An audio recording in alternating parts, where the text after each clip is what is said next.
Pada suatu malam yang sunyi dan sepi dari orang lain di sebuah kamar yang hanya ada seorang cowok yang bernama Arlan.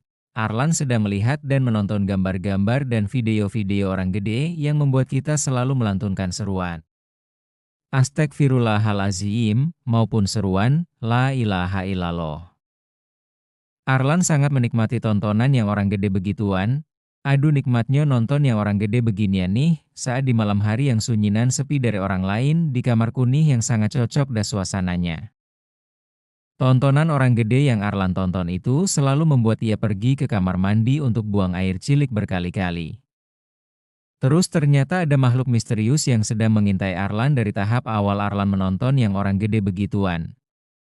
Makhluk itu berwujud mirip Dono dari Warkop DKI yang mulutnya lebar dan besar disertai gigi-giginya yang besar. Bentuknya normal seperti gigi manusia pada umumnya tapi tajam setajam gergaji. Terus saat Arlan masuk kamarnya untuk menonton yang orang gede kesekian kalinya dari habis buang air cilik di kamar mandi, Arlan menutup pintu terus langsung berbaring di kasur dan melanjutkan kenikmatannya itu. Arlan lupa pada kali ini mengunci pintu kamarnya itu, makhluk itu berjalan menuju kamar Arlan terus.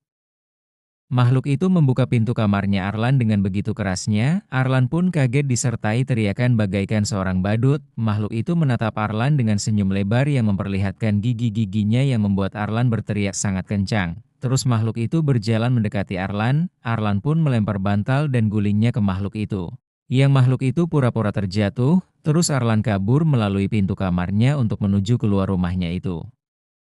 Tapi saat mencoba membuka pintu keluar rumah, kuncinya potong karena Arlannya panik. Arlan pun berkata, "Aduh kuncinya kepotong, gak bisa keluar rumah deh.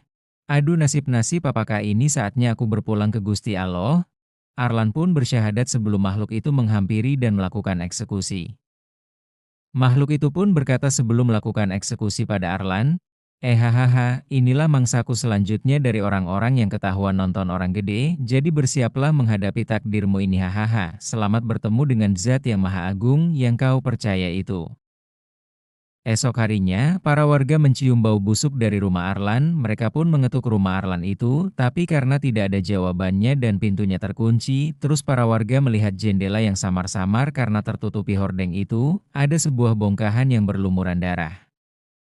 Para warga pun langsung refleks menjebol pintu masuk rumah Arlan itu dan bergidik ngeri ternyata itu adalah Arlan yang wafat mengenaskan dengan tubuh yang seperti daging sapi di pasar. Terus para pihak berwajib datang ke situ juga karena laporan dari beberapa warga. Terus ada juga seorang detektif yang bernama Brili. Terus Brili pun berkata, "Iya, Arlan adalah korban ke-1000 dari teror makhluk pemangsa orang-orang yang ketahuan nonton orang gede. Makhluk seperti itu sangat gemar memangsa karena alasan itu, makhluk itu menganggap memangsa karena alasan itu adalah sebuah kesenangan tertinggi baginya.